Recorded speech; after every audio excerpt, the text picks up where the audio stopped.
Eh bien bonjour, bienvenue dans cette nouvelle vidéo. Dans cette vidéo, on va aller faire un bon tour chez mes Messor Barbarus. Donc là, on commence dans leur aire de chasse. Donc, je vais vous montrer un peu s'il y a évolution ou pas. Moi, je dis ça un peu dans tous mes débuts de vidéo.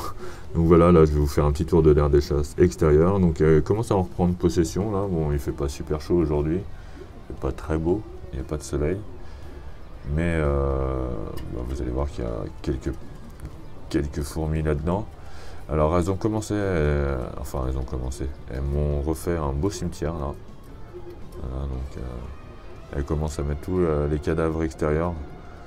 Les repasser ici, en fait tous les cadavres extérieurs, n'importe quoi.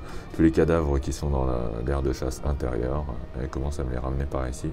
Donc ça c'est pas quelque chose que je vais vider, je vais les garder jusqu'à la fin de la saison pour voir un peu combien il y a eu de décès. Donc cette aire de chasse extérieure est bien sympa, le carreau est fêlé, j'avais en perçant le trou, là j'avais fait le bourrin, je suis pas très doué pour ça.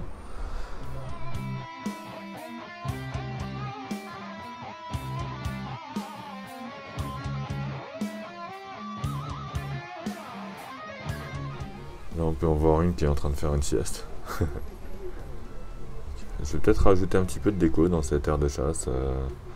Il y a un endroit par exemple là où, là il n'y en a pas beaucoup, mais ici, dans les cailloux là en fait il y a du jour, il faudrait que je coule un peu de plâtre à modeler là-dedans ou du ciment ou quelque chose quoi, histoire de boucher ça, parce que sinon en fait cet été elles vont y squatter à pas mal. Et ça fait qu'en fait elles reviennent pas tant qu'il fait pas froid, elles reviennent pas dans le nid de base. Justement, on va aller faire un tour à la base. Voilà, donc le tuyau de raccord passe par là. Je vais sûrement le changer bientôt aussi. Et ça passe dans ma fenêtre ici.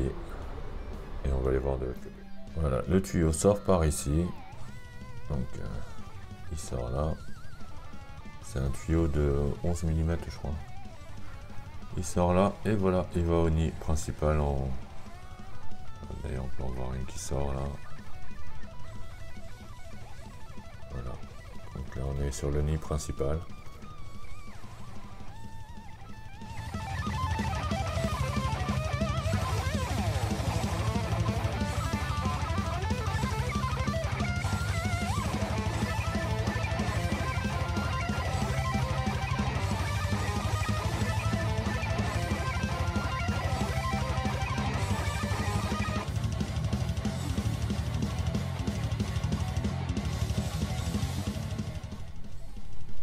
On va aller jeter un œil dans cette aire de chasse là, donc voilà, donc l'aire de chasse intérieure qui commence à être un petit peu crado. Les Messor c'est pas ce qu'il y a de plus propre. Donc là une coupelle dans laquelle je leur mets, je leur mets rien en fait, je leur ai mis un tout petit peu de dépotoir dedans et en fait elles ont fait la suite. Va falloir que je le nettoie un de ces quatre là parce que c'est plein de détritivores.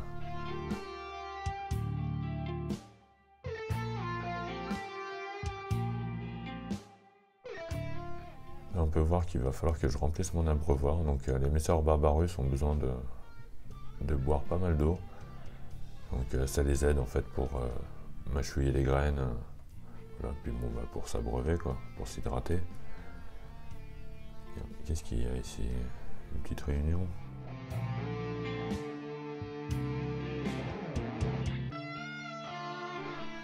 Alors justement dans ce nid, niveau humidité, donc il y a un réservoir qui est derrière, c'est pas pratique pour l'humidifier, hein. C'est un truc que j'avais fait dans mes débuts, donc c'est pas super bien réfléchi, j'aurais fait ça autrement maintenant, mais bon, en fait il faut que je sorte l'aquarium et que en fait par en dessous j'ai un réservoir que je mets paf.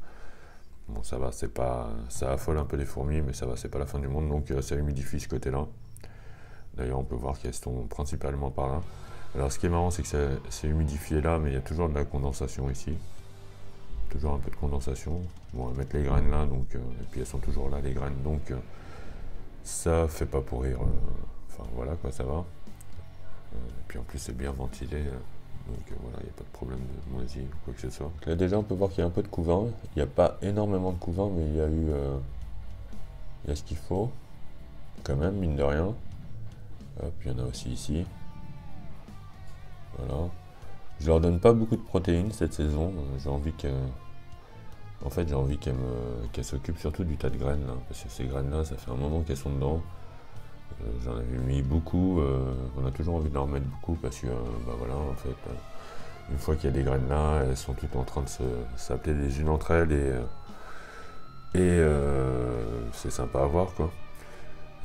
Les voir ramener les graines au nid et tout, et bah, après on en abuse et il y a trop de graines dans le nid. Donc voilà, ça pourrit pas rien, mais elles ont des réserves là.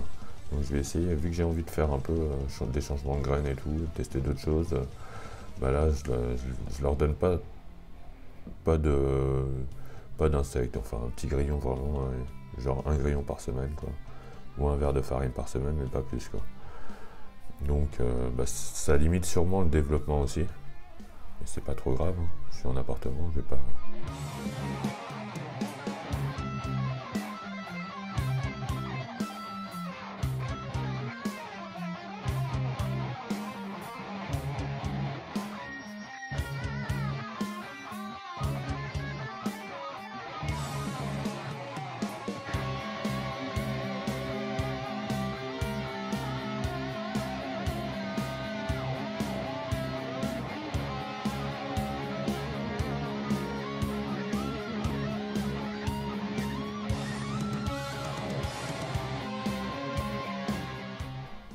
Sur cette image, on peut apercevoir la gine qui s'était bien cachée, j'arrivais pas à la trouver, donc c'est légèrement flou, hein, je suis désolé. C'est pas super évident à la filmer. Donc, une belle gine de 2018.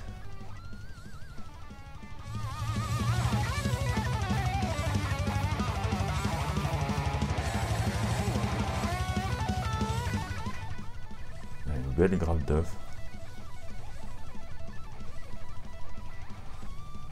Ça promet pour plus tard ça. On peut voir deux fourmis en train d'épioter une graine, donc pour faire leur pain à fourmis. Voilà la gine, on la voit un petit peu mieux. Un petit peu mieux.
Eh bien voilà, je vous remercie d'avoir regardé cette vidéo.